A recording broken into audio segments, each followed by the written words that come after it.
শিক্ষার্থীরা সবাই আশা করি ভালো আছো, সুস্থ আছো এবং নিরাপদ আছো। অনলাইন ক্লাসে তোমাদেরকে অনেক অনেক স্বাগত।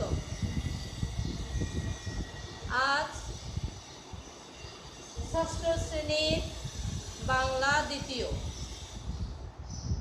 দ্বিতীয় পত্রের নিমিত্তক অংশ বাগার্থ নিয়ে আলোচনা করব। আগে তোমাদের সাথে ভাষাতত্ত্ব নিয়ে আলোচনা করেছিলাম। যেহেতু এখন আমাদের হাতে সংক্ষিপ্ত সময়, এই সংক্ষিপ্ত সময়ে তোমাদের সিলেবাস ভিত্তিক কিছু বিষয় নিয়ে আলোচনা করব। তার মধ্যে থেকে আজকে ম্যাডাম বাগার্থ নিয়ে আলোচনা করব। আসলে বাগার্থ কি? শব্দ ও বাক্যের অর্থের আলোচনাই হলো বাগার্থ। শব্দ এবং বাক্য, এই দুটো সংমিশ্রণে হচ্ছে কি বাগার্থ। শব্দ মানে কি? কতগুলো ধ্বনি বর্ণের সমষ্টির মাধ্যমে সেই শব্দের সৃষ্টি। আবার এই শব্দগুলো থেকেই বাক্যের কয়েকটি শব্দের সমন্বয়ে বাক্যের সৃষ্টি হয়। তাইলে আমরা অভিধান, ইংলিশে যেটাকে আমরা ডিকশনারি বলি, এবং অভিধান, সেখানে আমরা বিভিন্ন শব্দ দেখতে পাই। বিভিন্ন শব্দের প্রত্যেকটি শব্দের আবার একটি একটি কি অর্থ থাকে। আবার সেই শব্দের বাইরেও কিছু শব্দের ব্যবহার হয়। যেমন একটা শব্দ বিভিন্ন রূপ নিতে পারে, একটা শব্দের আবার বিভিন্ন রূপ হয়। বিশেষ করে একটি কথাই বলি, যেমন আমাদেরকে প্রতিনিয়ত আমরা যেই ভাষায় আমরা বাবা মা শব্দ প্রতিনিয়ত মিনিটে ব্যবহার করছি, সেই বাবা শব্দটা কিংবা সেই মা শব্দটা বিশ্লেষণ করতে গেলে অনেক অর্থে ব্যবহৃত হতে পারে। বাবাকে আমরা কি বলি? আব্বু বলি, পিতা বলি, আবার বাবা বলি। সেই বাবাটা বিভিন্ন ক্ষেত্রে ব্যবহৃত হয়। বাবা পূর্ণবয়স্ক ক্ষেত্র বলল বাবা, বৃদ্ধ বয়সে বলল বাবা, আবার স্বল্প বয়সী পুরুষ হলো সেটাও বাবা। আবার সেই বাবা শব্দটা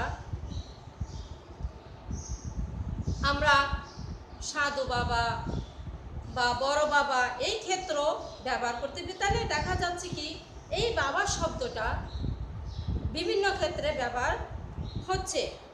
তাইলে এই যে বললাম, তাহলে শব্দ, এই শব্দ বাবা ভাত খেতে আসো বা এসো, তাই এই ক্ষেত্রে দেখা যায় বাবাটা কয়েকটি শব্দের সমন্বয়ে একটি বাক্যর সৃষ্টি হয়েছে। তাইলে আমরা বুঝতে পারলাম বাগার্থ কি? শব্দ এবং বাক্যের অর্থের আলোচনায় হলো বাগার্থ। সেই বাগার্থ আবার কয়েকটি রূপ, অর্থাৎ কয়েকটি শব্দে বিভক্ত হয়, যে একটু আগে বললাম। তাইলে সেই বাগার্থের কয়েকটি কি শব্দ আমরা জানবো আজকে। বিশেষ করে 6টি ব্যাকরণ ক্ষেত্রে 6টি শব্দ: সম্য শব্দ, সমার্থ শব্দ, বিপরীত শব্দ, রূপক শব্দ, বিরক্তি শব্দ এবং পারিভাষিক শব্দ। তাইলে দেখো, পারিভাষিক শব্দ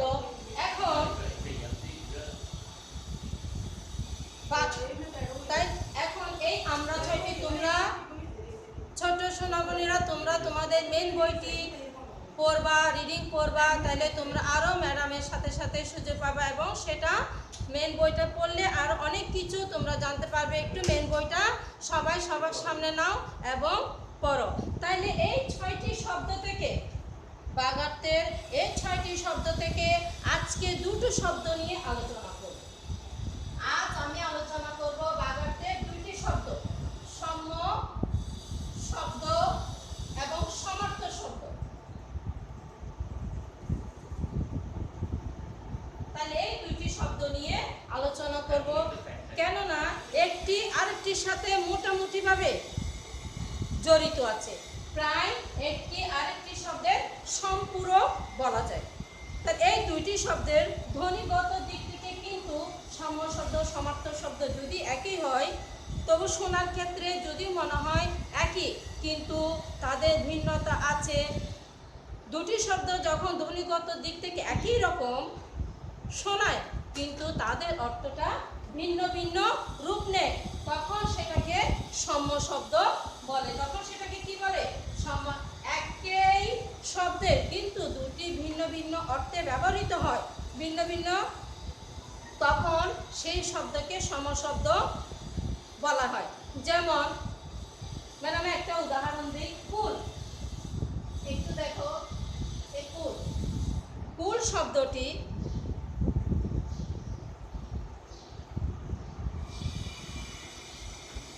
একটা হচ্ছে দীর্ঘকার আর একটা হচ্ছে কি হ্রস্বকার, কিন্তু তাদের আমার মুখ থেকে উচ্চারণের সময় যে শব্দটা ব্যবহৃত হচ্ছে সেটা কুল, কিন্তু তোমার বানানের ক্ষেত্রে দেখা যাচ্ছে একটি দীর্ঘকার একটা কি হ্রস্বকার, তাহলে তার অর্থটা কিন্তু ভিন্ন রূপ নিয়েছে।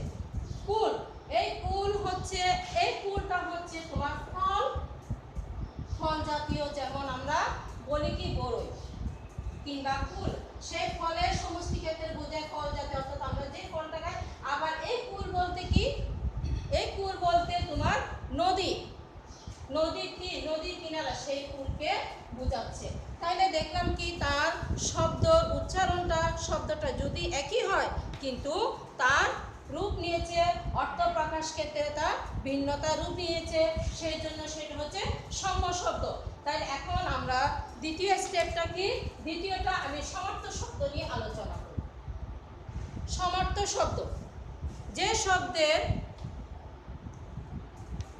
যে সকল শব্দ সমান বা একই অর্থে প্রকাশ করে, সমান কিন্তু তার অর্থ রূপটা কিন্তু একই, সেটাকে কি বলে? সমার্থক শব্দ বলে। একটু আগেও বললাম আমি তোমাদের বোঝার ক্ষেত্রে, যেটা আমাদের বহু দূর যেতে হচ্ছে না, আমরা মা বাবা, সেই মা, মা শব্দটাকে আমরা অনেক ক্ষেত্রে, কিন্তু তার অর্থ একই, সে মা তো মায়ে, মার কোনো বিকল্প নেই, তুলনা নেই। সেই মা শব্দটাকে আমরা বিভিন্নভাবে ব্যবহার করি, যেমন জননী বলি, মা বলি, মাতা বলি, আম্মু বলি, আবার গর্ভধারিণী বলি। তাইলে সেই মা শব্দটা আমি কয়টা ক্ষেত্রে ব্যবহার করলাম? দেখা যাচ্ছে জননী বলেছি, আবার মাতা বলেছি, আমার গর্ভধারণী বলেছি, প্রসূতি বলেছি। দেখো, সে মা, যেখানে কোনো বিকল্প নেই, সেই মাকে আমি বিভিন্নভাবে ডেকেছি, কিন্তু তার অর্থটাই একটাই। এইভাবে আসলে অনেক শব্দ আছে বা বানানো উচ্চারণ আছে যে আলাদা আলাদা, কিন্তু তার অর্থ কিন্তু একই অর্থে প্রকাশ পায়। সেই ক্ষেত্রে যখন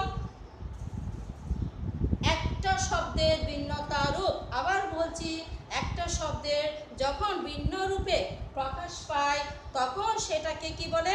সমার্থক শব্দ বলে। অর্থাৎ আমরা আরেকটা বলতে, সেই সমার্থক শব্দকে আমরা কি বলি?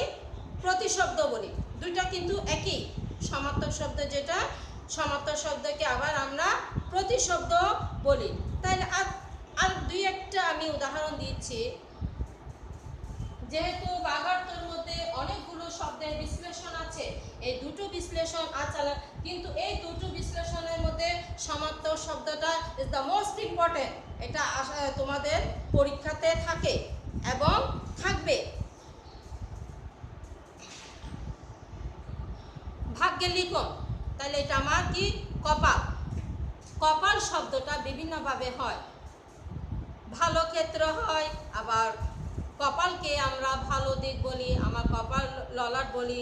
এবং আমি আমার এই পঞ্চ ইন্দ্রিয়, আমার বেশি দূরে যেতে হবে না, বেশি দূরে আমার উদাহরণের জন্য যা, আমার এই পঞ্চ ইন্দ্রিয় নিয়ে দেখে আমি আমার কান, কানকে আমি কি বলি? আমার কর্ণ বলি। এই কান থেকে আমি শুনতে পাচ্ছি, এটা আমার শ্রবণ ইন্দ্রিয়। তাহলে আমি নিচ থেকে বলে আমার শ্রবণ ইন্দ্রিয়, আমার কর্ণ, আমার শ্রুতিপথ। তাইলে এই কান, কিন্তু কান শব্দটা একই রয়েছে, সে ভিন্নভাবে শব্দটা প্রকাশ পাচ্ছে। এটাই হচ্ছে প্রতিশব্দ, এটাই হচ্ছে সমার্থক শব্দ। যে আমি বললাম আমার গলা, গলাটাকে আমি কি বলে বললাম না? আমার উদাহরণের জন্য বেশি দূরে যাওয়ার প্রয়োজনে, আমার পঞ্চ ইন্দ্রিয় এটাই আছে গলা, সে গলাকে আমি কি বলি? কণ্ঠ, গ্রীবা। তাহলে এইভাবে আমরা বলতে পারছি তোমার চুলকে, এই চুল আর মাথার চুলকে আমরা অনেকে কি বলি, কেশ বলি, অলক বলি, কুন্তল বলি। তাহলে আজ আমরা বুঝতে পারলাম অর্থাৎ একই শব্দের অর্থ একই শব্দের ভিন্নতা রূপ হচ্ছে সমার্থক কিংবা প্রতিশব্দ। তাহলে সবাই মোটামুটিভাবে সমার্থক শব্দ এবং সম শব্দ আশা করি বুঝতে পেরেছ। এই সমার্থক শব্দ এবং প্রতিশব্দ কিন্তু আরেকটা একই রূপ। আচ্ছা, এইটা গেল তোমাদেরকে কিছু বললাম বস্তুগত ভাবে। আচ্ছা, আরেকটা জিনিস আছে যেমন প্রকৃতি। আমি যখন বাইরের দিকে তাকাই সেই প্রকৃতিটাকে, আকাশ দেখতে কতই না সুন্দর, সেই আকাশকে আমরা কিন্তু বিভিন্নভাবে, সেটা প্রকৃতির একটা দান, সেটাও প্রকৃতি। সেই আকাশকে আবার আমি ভিন্নভাবে বলতে পারি। যেমন আকাশ, এই আকাশ শব্দটাকে তুমি অনেকভাবে বলতে পারো। যেমন ধরো গগন,